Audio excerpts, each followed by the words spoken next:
সবাইকে আবারও স্বাগতম হৃদিতা শেহরিনে। হৃদিতা শেহরিনের নিয়মিত গল্প আড্ডায় আজ আপনারা শুনবেন সত্যজিৎ রায়ের একটি রহস্য গল্প, নাম রামধনের বাঁশি।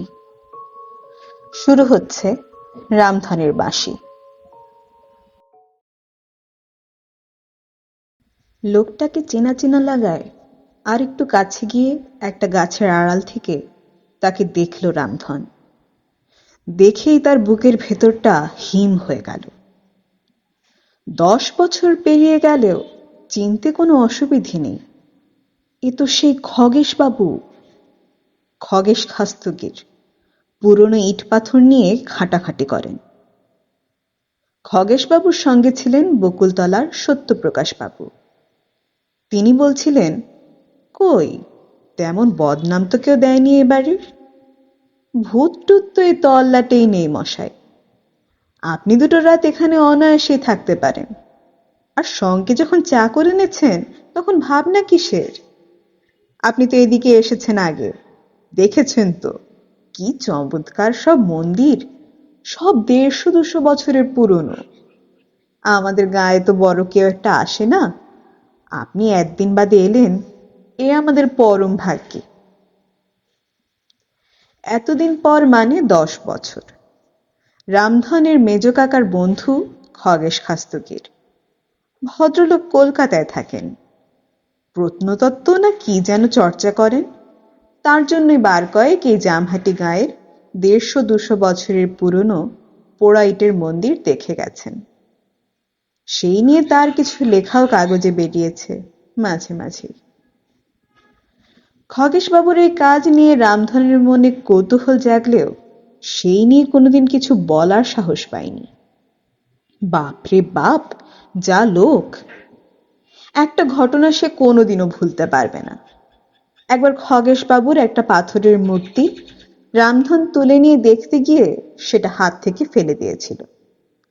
এমনিতেই রকচটা লোক, তার উপর এত বড় একটা ক্ষতি। খগেশবাবু শাস্তি হিসেবে এক হাতে রামধনের চুলের মুঠি আর আরেক হাতে তার পাতলা কোমরটা ধরে মাথার উপর তুলে একটা আছাড় মেরেছিলেন। 10-10টা দিন ছিল গায়ের ব্যথা।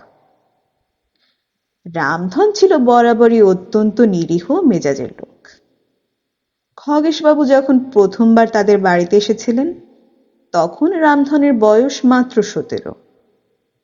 সকলে তাকে দিয়ে 5 ফরমাস খাটিয়ে নেয় আর কথায় কথায় কেবল ধমক লাগায়। পোস্ট অফিসে চিঠি ফেলে এসো, তাও রামধন।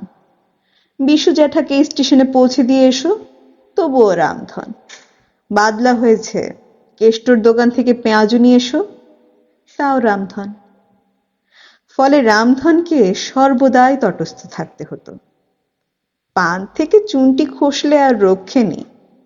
বাড়ির বড় কর্তা থেকে শুরু করে 13 বছরের ছোট ভাই বিষ্টুও তার দিকে চোখ রাঙানো ছাড়া কথাই বলে না। খগেশবাবু একদিন পরে গায়ে এসেছেন আর গাঙ্গুলিদের বাড়িতে একটা ঘর নিয়ে থাকছেন শুনে সত্যপ্রকাশ বাবু সত্যিই গদগদ হয়ে উঠলেন। বললেন, আপনার কাজের দিক দিয়ে দোতলা আর দক্ষিণের ঘরটা সবচেয়ে সুবিধে। আলো বাতাস দুই আছে পর্যাপ্ত। জানালা দিয়ে গণ্ডকী পাহাড়টাও দেখতে পাবেন। আপনি দিব্যি নিশ্চিন্তে কাজ করতে পারবেন। এই রে কেলেঙ্কারি! ওই দক্ষিণের ঘরেই তো রামধনের বাঁশিটা রয়ে গেছে। বড় সাধের বাঁশি, রথের মেলা থেকে 4 আনায় কেনা। সে কি আজকের কথা?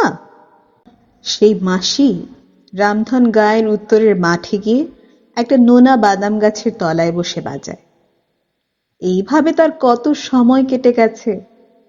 বাড়িতে থাকে খুব কম সময়টুকু, বেশিরভাগই একা একা মাঠে ঘাটে টোটো করে বেড়ায়। এই নিয়ে কেউ আর আপত্তিও করে না, সেই ভালো। সারা জীবন অনেকের অনেক ফরমাস খেটেছে, এখন তার ছুটি। কিন্তু বাঁশিটা কি হবে? ওই বাঁশির যে জাতি আলাদা। এত বছর ফুঁয়ে ফুঁয়ে ওর এমন গলা খুলেছে যেমন আর কোনো নতুন বাঁশিতে খুলবে না। এখন একমাত্র উপায় হচ্ছে তককে তককে থাকা। খগেশবাবু একবার বাড়ি থেকে বেরোলে টুক করে গিয়ে বাঁশিটা নিয়ে আসতে হবে। ওর সামনে পড়া কোনো মতেই চলবে না। কে জানে, হয়তো 10 বছর আগের রাগ ভদ্রলোক এখনো পুষে রেখেছেন। চেহারায় যে 10 বছরে খগেশবাবুর বিশেষ পরিবর্তন হয়নি সেটা রামধন প্রথমেই লক্ষ্য করেছে। খগেশবাবু এসেছিলেন সকালে। সারা দুপুর তিনি ঘর থেকে বেরোলেন না। সূর্যি যখন প্রায় ডুবু ডুবু তখন কাঁঠাল গাছের আড়াল থেকে রামধন দেখল যে খগেশবাবু আড়মোড়া ভাঙতে ভাঙতে সামনের দরজা দিয়ে বাইরে এসে দাঁড়ালেন। এবার কি তবে বেরোবেন ভদ্রলোক? রামধন নিজেকে আরেকটু ভালো করে আড়াল করল গাছটার পেছনে। খগেশবাবু আবার ভেতরে চলে গেলেন। তারপর একটা লাঠি নিয়ে বেরিয়ে এসে বাড়ির সামনের রাস্তাটা ধরে পূবে রওনা দিলেন। হাঁটার মেজাজ দেখেই বোঝা যায় তিনি শান্ত ভ্রমণে বেরিয়েছেন। রামধন 2 মিনিট অপেক্ষা করে গাছের আড়াল থেকে বেরিয়ে বাড়িটার দিকে এগিয়ে গেল। চাকরটাকেও এড়াতে হবে, নইলে আবার চোর ভেবে হল্লা শুরু করবে। তার চাকরটাও ছিল একতলায় রান্নাঘরে। রামধন সিঁড়ি দিয়ে দোতলায় উঠে সোজা দক্ষিণের ঘরের দিকে গেল। বাইরে থেকে দরজাটা বন্ধ। ঘুরে গিয়ে বারান্দার দিকে জানালা দিয়ে গিয়ে ঢুকতে হবে। অবশ্যই সে জানালা যদি খোলা থাকে। হ্যাঁ, জানালাখানা খোলা পাওয়া গেল। রামধন সেটা ডিঙিয়ে ঢুকলো ঘরে। চারিদিকে টেবিলের উপর নানা রকম পাথরের মূর্তি ছড়ানো। তাছাড়াও রয়েছে কাগজপত্র, কলম, পেন্সিল, দোয়াত, ছবি, আরো কত কি। কিন্তু বাঁশিটা নেই। অন্তত সেটা যে কুলঙ্গিটার মধ্যে রাখা ছিল তার মধ্যে এখন রয়েছে শুধু একটা লণ্ঠন।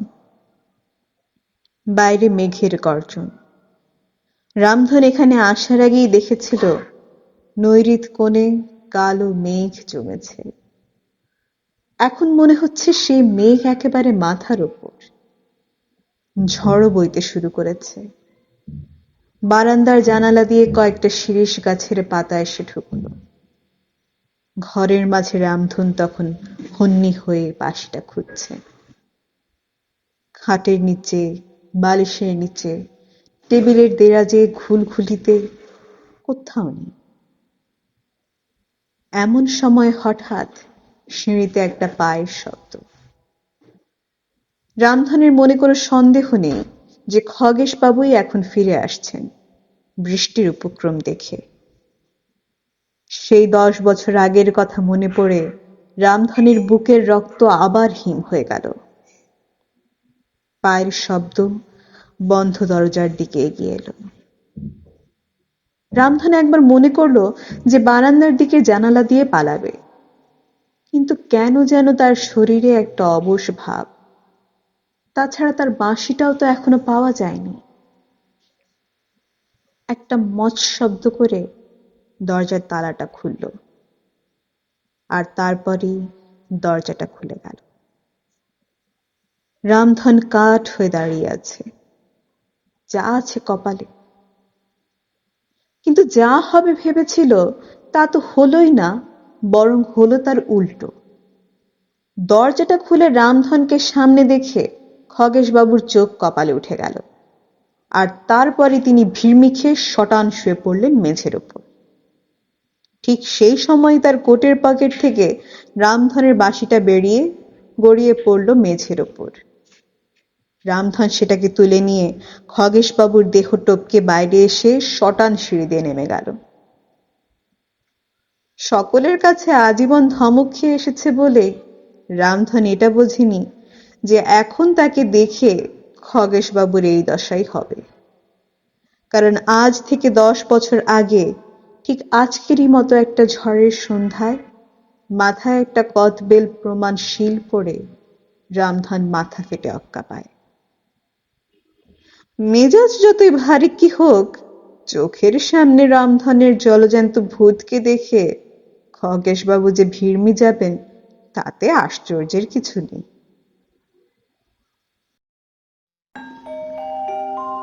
এরই সাথে শেষ হলো আমাদের আজকের আয়োজন।